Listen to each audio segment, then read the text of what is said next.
Wagwan people, flame them and shame them. You see flame talk na man coming up in this video. Prime Minister Holness have a serious message for the killers them, the criminal them.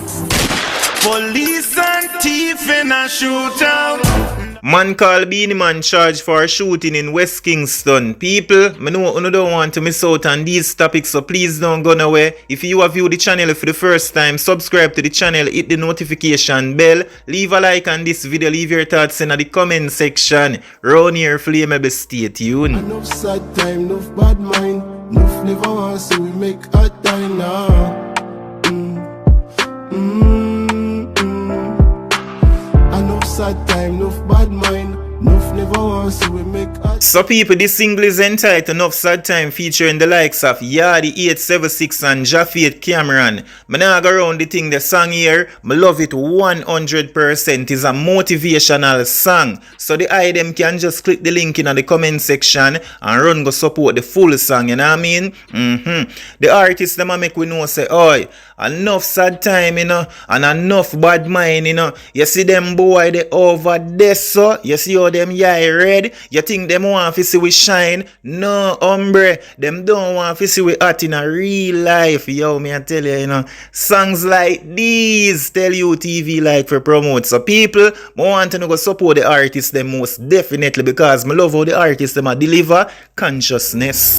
Feel me heart hurt me. Enough time me see my friend betray me. Down in the street where them want to tame me, but them no know some move like fury. Alright, feel me heart kill me. Down in the dirt where them want to put. 25-year-old Romario Brown, otherwise called Beenie Man, a carpenter of Charles Street in Kingston 14, has been charged with shooting with intent following an incident on Chestnut Lane in the parish on Thursday, December the 8th, 2022. Reports from the Denham Town Police are that about 9 a.m. Brown and two other men were armed with guns, approached the now complainant and opened fire at him. The now complainant managed to escape unharmed and made a report to the police. On Tuesday, January the 10th, Brown was arrested and he was subsequently charged after being positively identified. His court date is being finalized. Now go out and call that no fit me. So me have to tell them straight like fate say. Alright, feel me heart hurt me. Them fi know some me need a surgery. So people, right about now, make we go check out the Prime Minister Holness have to say about the crime and violence what go on in a Jamaica. Man now go around the thing. Yo, the man a deal with the thing different from the other day, you know. People, let me know in the comment section if you as said the Prime Minister work from the other day. Talk truth no? Anyhow, leave your honest thoughts in the comment section. Once we are able to harden our national security architecture and close those loopholes, you will begin to see over time a significant reduction in the street level crime that the average person experiences. So we are tackling the problem at the highest level. And indeed, we are tackling the problem at all levels.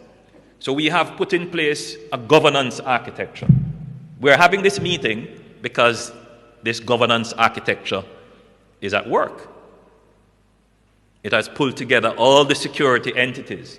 Customs is now considered a part of national security operations. It's not just the JCF. Immigration is a part of our national security operations. And as I go through my presentation, you will see that JCF is also a part of our national security operations. The Corrections Department is a part of our national security operations, because we have to join all of these agencies in a tight fabric, closely knit, to keep out the criminals who are constantly trying to poke holes in our national defense. But the lack of sophistication in our view of national security, there is a perspective in the discourse in Jamaica which totally ignores that the street level action, and I'm using the term street level to communicate that the individual criminal has an impact on the public good of national security. And for too long, we have disregarded the importance of the public good of national security in favor of the criminal. There are people in this country whose only focus is to produce violence. And the government must pay attention to this. Violence is a public bad that is affecting everyone, and it has to be addressed. The people who sit down and plan to use violence, public policy and law must address them. It is now a threat to our national security. The consideration of national security stops at crime and violence. This government, however, has taken a far more in-depth look at national security. In fact, I would say that this government has taken a far more sophisticated and articulated approach to national security than any other administration in Jamaica's history. Crime and violence, murders, and illegal weapons are but one part of the consideration of making Jamaica a safe and secure. We're able to protect Jamaica's domain, that is, our maritime space and border, to protect our land border, to protect our ports, to protect our telecommunications infrastructure, to protect our financial infrastructure, to protect other physical infrastructure that are critical to the operation of Jamaica's industries, and to establish cyber domain protection. Now, the average person listening to this would say, what does this do for my personal security? How does this prevent murders? Or how does this prevent gangs and illegal guns? Well, the two things are inextricably tied together in the Jamaican context.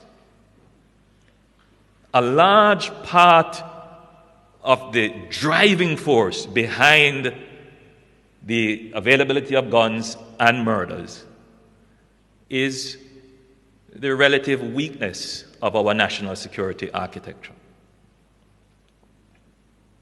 The ability for bad actors to infiltrate Jamaican space, to infiltrate Jamaican bureaucracy, and to use that to create an uncontested space in which they can conduct criminal activity. That is indeed the definition of a compromise of our national security. That has been the challenge for Jamaica for the last 50 years. This administration is taking firm, deliberate, decisive, instrumental, well-thought-out steps to close these holes that have been poked and widened in our national security architecture.